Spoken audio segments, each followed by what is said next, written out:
جی یہ سوال ہوتا ہے کہ مرد کے لیے کسی دربار وغیرہ سے، کسی بزرگ سے کوئی کڑا لے کر پہننا کیسا ہے؟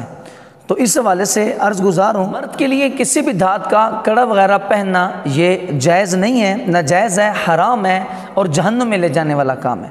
سیدی و سندی شیخ الاسلام والمسلمین الشاہ امام احمد رضا خان قدس سرہ العزیز، آپ جو ہیں وہ مرد کے لیے ریشم کے کپڑے پہن کر نماز پڑھنے کا حکم مکروہ تحریمی بیان کرنے کے بعد فتاوی رضویہ شریف کی یہ 7ویں جلد ہے اور اس میں صفحہ نمبر 307 ہے۔ آپ آگے فرماتے ہیں کہ بعینہ یہی حکم ان سب چیزوں کا ہے جن کا پہننا ناجائز ہے، جیسے ریشمی کمر بند یا مغرق ٹوپی یا وہ کپڑا جس پر ریشم یا چاندی یا سونے کے کام کا کوئی بیل بوٹا 4 انگل سے زیادہ عرض کا ہو، یا ہاتھ خواہ پاؤں میں تانبے سونے یا چاندی پیتل لوہے کے چھلے، یا کان میں بالی یا بندایا سونے خواہ تانبے پیتل لوہے کی انگوٹھی اگرچہ 1 تار کی ہو، یا 4.5 ماشے چاندی یا کئی نگ کی انگوٹھی یا کئی انگوٹھیاں اگرچہ سب مل کر 1 ہی ماشے کی ہوں، یہ سب چیزیں مردوں کو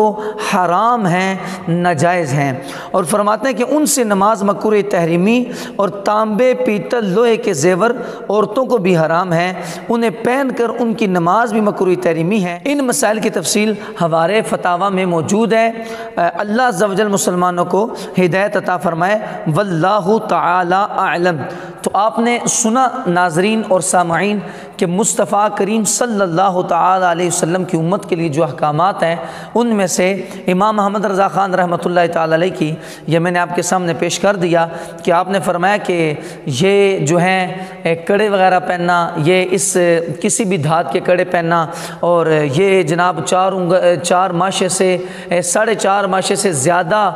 وزن والی کوئی انگوٹھی پہننا، اسی طرح جو ہے وہ زیادہ انگوٹھیاں پہننا، اسی طرح جو ہے وہ سونے کی انگوٹھی پہن لینا، سونے کی جو ہے گھڑی پہن لینا، اور اسی طرح امام اہل سنت نے یہ بھی فرمایا کہ ان سب سے نماز مکروہ تحریمی ہے۔ اور تانبے پیتل لوہے کے زیور،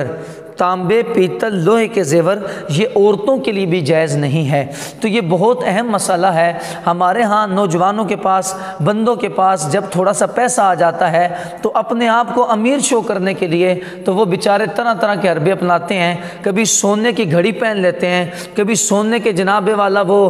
چین لٹکا لیتے ہیں، تو کبھی سونا لے کر جناب وہ اس کو عجیب و غریب قسم سے اپنے جسم سے لگا لیتے ہیں۔ تو یہ شرعی طور پر جائز نہیں ہے۔ یاد رکھیے گا، یہاں پر واہ واہ کے لیے تو سونا پہن لیں گے اور اس طرح کے کڑے شڑے یہ چیزیں پہن لیں گے، لیکن آگے جا کے قبر میں جواب دینا ہے، وہاں پر منہ دکھانا ہے۔ تو میں ان تمام نوجوانوں سے گزارش کروں گا جو چلتے پھرتے نظر آتے ہیں اور ٹھیک ٹھاک ہوتے ہیں اور ان کے ہاتھوں میں کڑے ہوتے ہیں اور طرح طرح کے دھات کے ان کے کڑے پہنے ہوتے ہیں، جب ان سے پوچھا جاتا ہے تو وہ کہتے ہیں فلاں امام کی یاد ہے، فلاں جناب اس سے برکت ہوتی ہے، یہ پہننے سے فلانی بیماری ختم ہوتی ہے۔ تو حاضرین و سامعین، ایسا کچھ بھی نہیں ہے۔ جن کا پہننا ناجائز ہے اس سے شفا کہاں حاصل ہو سکتی ہے؟ اس لیے میری گزارش ہے تمام نوجوانوں سے کہ یہ پہن کر نماز بھی خراب ہوتی ہے، یہ چھلے پہن کر نماز بھی خراب ہوتی ہے، نماز بھی مکروہ تحریمی قریب الحرام کا گناہ بندے کو ملتا ہے، واجب الاعادہ ہو جاتی ہے۔ ان تمام چیزوں سے خود بھی بچیں، اپنے مسلمانوں کو بھی بچائیں، بالکل اپنے ہاتھ صاف رکھیں۔ جس کے ہاتھ صاف ہوں، کوئی چیز نہ بھی پہنی ہو تو اس طرح بھی گزارا چل جاتا ہے، عمر گزر سکتی ہے۔ اللہ رب العزت ہمیں عمل کی توفیق عطا فرمائے۔ واللہ تعالی اعلم ورسولہ اعلم جل جلالہ وصلی اللہ تعالی علیہ وآلہ وسلم۔